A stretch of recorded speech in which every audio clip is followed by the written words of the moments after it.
left-wing people will obsess about colonialism, but when it comes to climate change, colonialism is exactly what is going on. West claims the right to continue to pollute while sort of trying to talk down to developing countries to reduce their emissions. And the developing countries not unreasonably say, look, we want to develop our industries, our economies, just like you did with the aid of fossil fuels. I find it very difficult to refuse them that.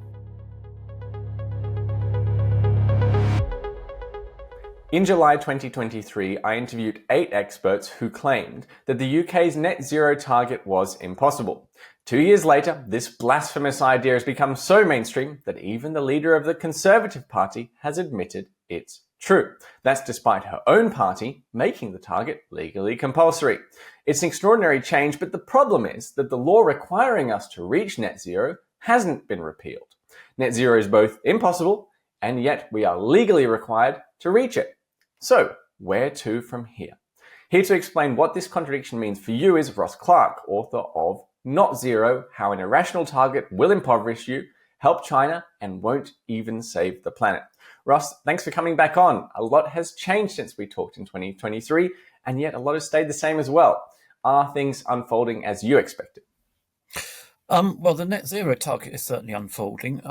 What's changed since 2023? I think there's been a lot more realization since then of just how difficult it would be to get to net zero at any reasonable cost. And whereas I felt like a bit of an outcast when I published my book 2 years ago, it's now sort of a fairly mainstream view. And the sort of people who used to go around sort of trying to suppress people like me, claiming that we were all out on a limb and no reasonable person could possibly think what we did, they've tended to melt away a bit. But on the other hand, we've had a change of government, and particularly an energy and climate change secretary who seems especially determined to impose net zero on the country at whatever cost. And his big target is to, ahead of the 2050 whole net zero target, is to decarbonise the British national grid by 2030, which is itself going to be extremely difficult, and virtually nobody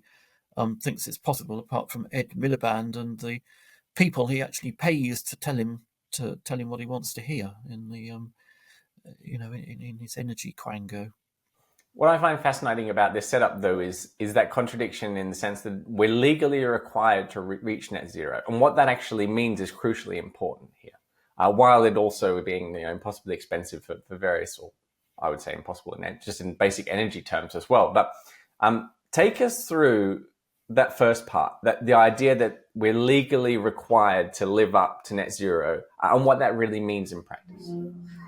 Yeah, this is a legally binding target. I mean, lots of countries have sort of net zero targets, but they're not all legally binding. I mean, the idea that anybody would take the Chinese government to court for failing to reach net zero by 2060, which is its own target, I mean, is completely laughable. Of course, it's not going to happen. But in Britain,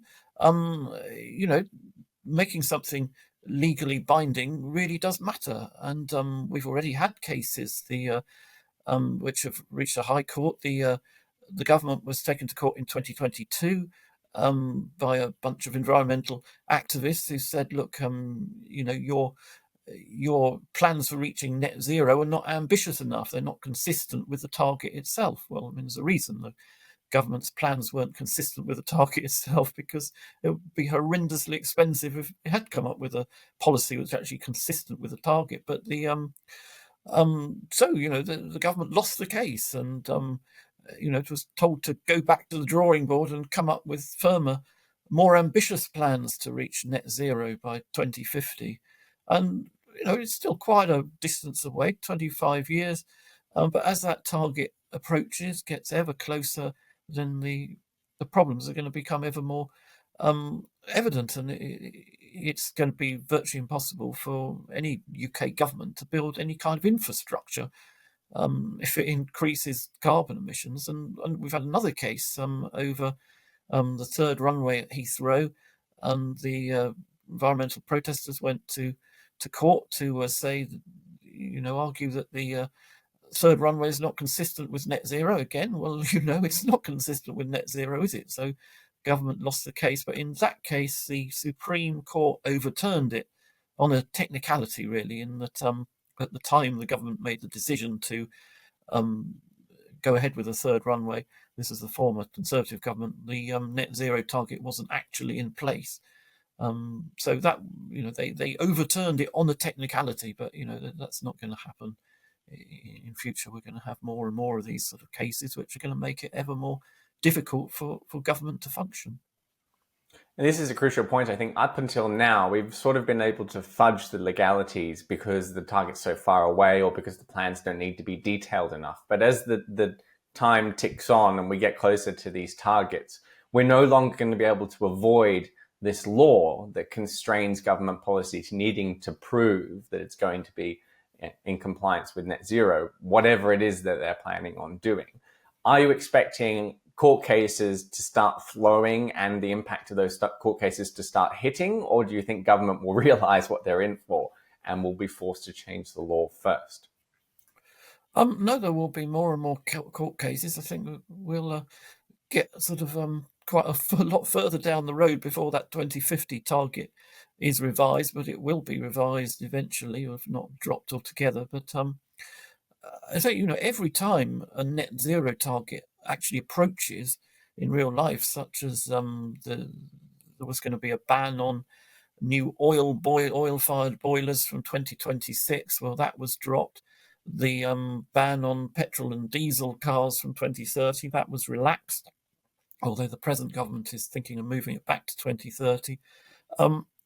As these targets collide with reality, then they end up having to be revised. But the government has such a lot invested in the 2050 target; it's not going to give up on it easily. It'll just sort of keep on kicking the can down the road and just hoping that 2050 never arrives. Well, which in terms of the lifetime of this government and the current generation of politicians, is probably true. For them, 2050 never will arrive, but it will arrive for a UK government, and the target will not survive, I'm sure.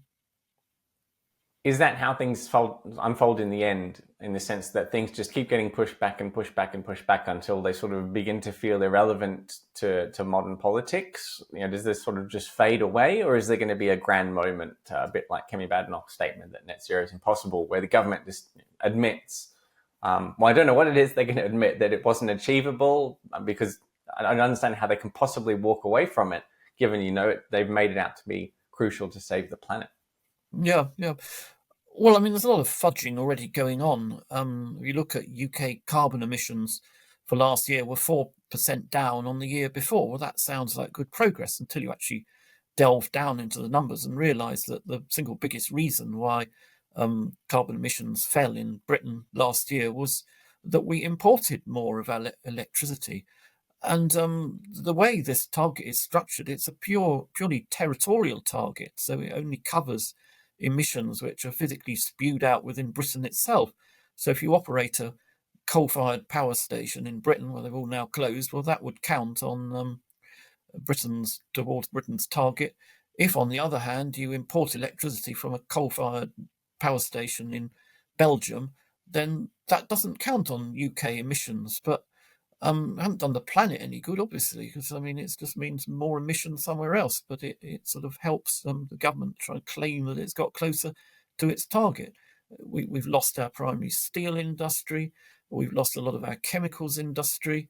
And the frustrating thing is the government seems to think it's a great achievement to close down UK industries. Well, it's doing the planet no good whatsoever. It's not reducing carbon emissions, net global carbon emissions. It's just reducing UK territorial emissions and UK GDP with it, of course, and employment as well. That's a sort of terrible thing about the territorial target. It's given a perverse incentive just to offshore our emissions.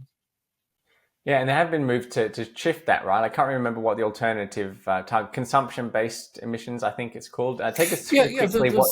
Also consumption-based emissions, and the government from time to time publishes a figure for consumption-based emissions, which is, a lot less flattering than the one for territorial emissions. If you look at territorial emissions, UK emissions have fallen by just over half since 1990.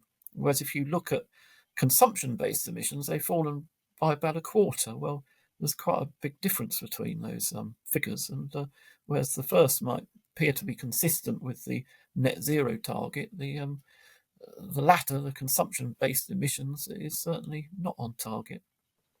It's a classic example of Goodhart's law. When a measure becomes a target, it ceases to be a good measure. We're getting into the sort of second part of your book, which explains why net zero is so implausible to begin with. Take us through some good examples, some constraints that are in the book that highlight just how difficult net zero really would be. Yes, yeah. Well, first of all, it's not all about energy. Sometimes this debate is sort of held purely around energy. But there are things called process emissions from a lot of industrial processes, which are very, very difficult to decarbonise. Steel making is one of them. Steel makes about 6 or 7% of global carbon emissions. It's a big sum. Cement making again is very similar. Around 6 or 7% of global carbon emissions, and very, very difficult to decarbonize because it's a chemical reaction. You're to oxidize, to remove the iron from iron oxide, for example. You need from iron ore, you need a combining agent, reducing agent, and in most cases that is either coal or gas, the carbon that combines with the oxygen in the iron ore and leaves you the pure iron. And that's what's so difficult to decarbonize. Possibly we can do it with hydrogen, but then that requires the hydrogen to be produced by carbon neutral means, and that is proving a big headache. Producing green hydrogen via electrolysis of water, the technology is not coming on as it should be, and or as it was hoped to. And to get to net zero, we essentially need multiple technologies. New technologies either need to be sort of invented or upscaled into a commercial form, which don't yet exist on a commercial form. And yet, government, parliament took this blind plunge 6 years ago and just basically bet on these multiple technologies actually coming into existence in time. And many of them are falling by the wayside. Green hydrogen is one of them. Another of them, carbon capture and storage, which is absolutely going to be absolutely essential to if we get anywhere near net zero, because things like land use, agriculture involves carbon emissions. Well, to negate those, you need to remove carbon from the atmosphere in some other way, which is where carbon capture and storage comes in. But while that is a fairly established technology, it was invented ironically in the 1970s by oil and gas companies to squeeze out more oil and gas production from depleted fields. But when you scale it up to become a technology which is capable of removing large amounts of carbon dioxide from the air, well, you have a problem. It's extremely expensive, and you attach it to a gas power station or something, you maybe need a third as much gas again as you've been using, because it's just the process itself consumes a lot of energy. So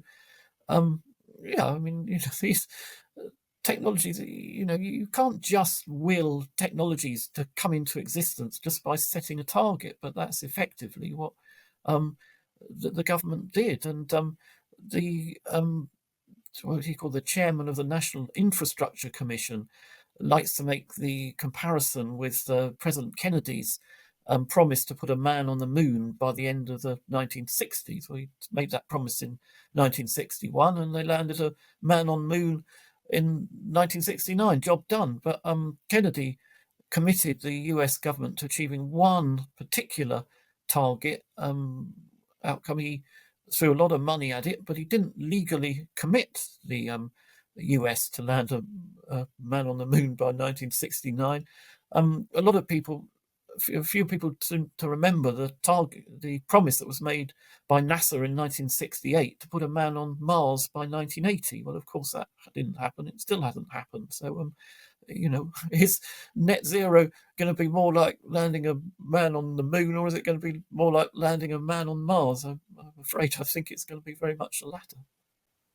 Yeah, I think it was the former Australian Treasurer Peter Costello who pointed this out, saying, he was from a generation of politics where you had to detail exactly how you were going to do something before you committed, the political and legal process and the resources behind those to it. You couldn't just say you want something and you're going to throw whatever is needed at it, because that doesn't compute in a modern political system where things have to be funded and resources have to be allocated, because it's sort of an infinite promise, right? But I suppose when you're trying to save the planet, Ross, anything is justified. Yes. Well, if you really think you're saving the planet, I guess it would make sense, but I don't think that quite adds up. I mean, there are good evidence that global temperatures are rising, and reasonable evidence that's linked to carbon emissions. Maybe not all of it, but some of it. But it's when you get to the sort of extreme weather, where the evidence just doesn't match the hysterical claims which are made. If you listen to a lot of people when we've had a storm, you'd never think we had storms before man-made climate change. You'd never think we had heavy rain or winds or forest fires before climate change. Of course, we had all these things. Actually, when it comes to extreme winds, from the British perspective, Britain is experiencing fewer extreme winds, actually a downward trend in that. I mean, climate change is actually beneficial. And certainly in Australia, actually, the southeast coast of Australia certainly is experiencing fewer cyclones, typhoons than any time in the past 1,500 years. So, I mean, there may be some negative consequences from rising global temperatures, but I mean, it's not all negative, and it's certainly not all beyond which humans can cope with. I mean, we've lived through ice ages before, damn it. So I think we can survive slightly warmer temperatures. Of course, if temperatures going in the opposite direction, as people feared they were in the 1960s and 70s, we'd be just as worried about that as well. We'd be taking strong measures against global cooling, and we'd have plenty of hysterical claims about what was going to happen to human society. So, I mean, is the temperature in 1900, does that just happen to be the optimum temperature for human civilization? I don't think I could say that. No. Don't worry, governments solve the population bomb, they solve global cooling, and I'm sure they'll solve global warming next. So there's a book by Neil Stephenson, I think it's called Termination Shock, which is all about this idea of how climate change is actually quite good for some parts of the world and quite bad for others. And the premise of the book is that this sort of rewrites global geopolitical alliances between those countries that benefit and those countries that are harmed by climate change. And that doesn't seem to be happening, which is, I think, a bit of a giveaway. The fact that no countries are sitting there going, well, climate change is actually quite good for us, so we're not too worried about it, guys. Yes. And I think there is a very big difference around the world in how seriously people take climate change as a threat. In Britain and Europe, it really is sort of, top of the pile of issues. I think if you go to sub-Saharan Africa, if you go to China and so on, I think it's taken a lot less seriously. I don't think Putin cares too much about climate change either. But yeah, I mean, when Britain set itself its net zero target in 2019, the idea was that we were going to be the prime movers, and then lots of other countries would take our example, follow our example, and then the whole world would be committed to net zero. And of course, that's not exactly what's happened. I mean, most other European countries have some sort of target. Other countries have, they have a vague target or an aspiration. I would call China's target rather an aspiration, and Xi Jinping has made it absolutely clear it's not going to be achieved at cost to the Chinese economy. I mean, they'll back clean power, but they'll also back dirty power. They just, a growing economy needs energy, and they want it however it comes. But we seem to take a very different and absolutist line in Britain, which is frankly sort of ignores the rest of the world. It's a sort of Little Englander mentality in a way that you think we on our own can end global carbon emissions when we actually account for fewer than 1% of them. Yeah, I've never quite agreed with that argument because to me, if all of this was completely genuine and what we need to do is very clear, then I think we should pursue it, even if we're the only ones doing it, purely for the sake of it being the right thing to do. What your book points out is how financially and economically ruinous that would be if we did really properly pursue it. Yes, exactly, and particularly if you pursue it when other countries are not, because then you're just handing them a huge advantage in costs, and while finishing off your own industry. But yeah, I mean, there's this huge difference between what governments will say and what they'll actually do. And 2 years ago, we had the COP summit in UAE, and all these governments went along and they signed this communique. They're going to phase down rather than phase out use of fossil fuels. And so two of the countries that were the keenest on that phrase was Brazil and Canada. And so Brazil has aspirations to be the world's, I think, the fourth largest oil producer by the end of this decade. Canada is rapidly ramping up its oil and gas production. So what was the summit about? What were they promising at the summit? It seems as if countries will go along and make this promise, but then think they ought to be the only ones in the world which are allowed to produce fossil fuels. And of course, that doesn't work because maybe that's the real story here. Maybe this is about trying to prevent other countries from benefiting from their natural resources, while the countries that are quite happy sort of breaching their international commitments can get away with selling it more at a higher price. Well, yes, it is a tool. Climate change is obviously a tool for some governments to try and gain themselves an advantage. But I see Britain seems to be fairly alone in sort of not having any obvious way of any obvious mean strategy in which to take advantage of it. I mean, we just keep being told that being the prime mover will, create us thousands of these well-paid green jobs. Our net zero targets are helping create jobs, but not in Britain. In China, that's where they're making our solar panels with the aid of slave labour, and they're making our wind turbines and so on. What advantage has accrued to Britain? I absolutely can't spot for the life of me. It's also very noticeable that a lot of the low-hanging fruit hasn't been picked. For example, shipping hasn't been converted to alternative sources of fuel. I'd focus on nuclear. The technology is sort of starting to get going there, but to me, that was the obvious place that all governments could get together and say, look, we've got this nuclear technology that defense industry has been using for decades, and we've got this huge global shipping fleet that pollutes extraordinary amounts through the use of bunker fuel. And there's no particular country that's disadvantaged disproportionately by converting that fleet to nuclear. Let's do it. And they haven't. They've only focused on things that count on their particular ledgers. And I think that's a real giveaway just how cynical all of this is. Yeah, well, there's aviation and shipping are not included on the territorial emissions, so that's why there's little impetus on those fronts. But I mean, aviation in particular, it's going to be very difficult to keep an airline industry going if you're not allowed to emit carbon. I mean, there are ways of doing it through sustainable aviation fuels, but they're horrendously expensive, up to sort of 7 times what normal jet fuel costs. But the fact is that the world cannot even agree to tax airline fuel. Now, I'm not against using taxes to nudge industries in the right direction.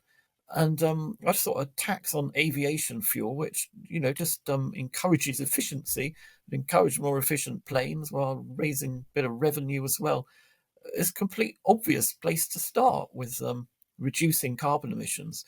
But you think, well, if the world can't agree to do that, why can't they? And why talk about some of the really difficult stuff we seem quite happy to sort of send a few billions off to Africa to buy low-income people, new stoves which reduce their carbon emissions by a little bit. But at the same time, we won't tax airline fuel, and we'll just sort of, have people claiming to be offsetting their carbon emissions by buying Africans new stoves. It just seems ridiculous. I mean, we talk about colonialism as being a bad thing, in sort of left-wing people will obsess about colonialism, but when it comes to climate change, colonialism is exactly what is going on. The sort of West claims the right to continue to pollute while sort of trying to talk down to developing countries to reduce their emissions, and the developing countries not unreasonably say, well, look, we want to develop our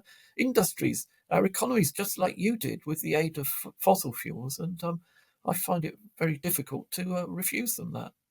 Yeah, carbon colonialism is a fascinating idea. I'm going to ask you after we finish recording to tell me more about who's sort of come up with that idea and fleshed it out a bit. But first, what's changed in the Conservative Party that's made it possible for Kemi Badenoch to say that a net zero is impossible? Because I don't think the facts have changed very much since we were interviewing in 2023. It was all pretty obvious back then. Yes, it was. Then, of course, the Conservatives were in power. Now they're not in power, so they can experiment with policy a bit more. And but of course, we've got this other party, Reform UK, and Nigel Farage's party, which is impinging a lot on the Conservative vote, and they have a straightforward policy of abandoning net zero. And many in the Conservative Party have come to realise what a sort of vote loser net zero has a potential to become in future. And since for several years, the main political parties have relied on opinion polls which sort of ask people in very vague terms, do you support net zero? And about sort of 70 percent of people will say yes to that, because it sounds a nice positive thing to support, and everybody cares about the environment, obviously. But when you ask people more specifically about certain policies which might be needed to achieve net zero, do you want to give up your gas boiler? Do you want to stop flying? Do you want to stop eating meat and all this stuff? You get very, very different answers. And people, funny enough, they're not so keen on the idea. They want other people to reduce their carbon emissions, but they don't want to compromise their own lifestyles. And I mean, that's the political conundrum which the Tories and all political parties are in. But the Conservative Party's always had this sort of green wing, and it's had its more sort of practical pro-growth wing. And when they were in power, the green wing sort of seemed to dominate. But I think it's a bit of a different story now, and now that the costs of net zero are becoming more apparent.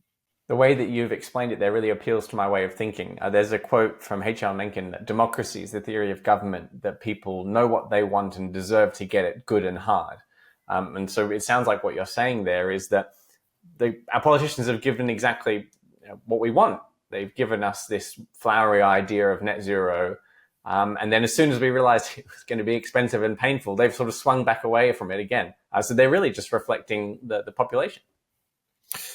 Yes, well, I mean, the trouble is, with any politician who wants to reflect the population, eventually runs up against the fundamental problem, which is the public do not have consistent views on things. And if you ask them a question in one particular way, they'll give you one answer. If you ask it in another way, they'll give you another answer.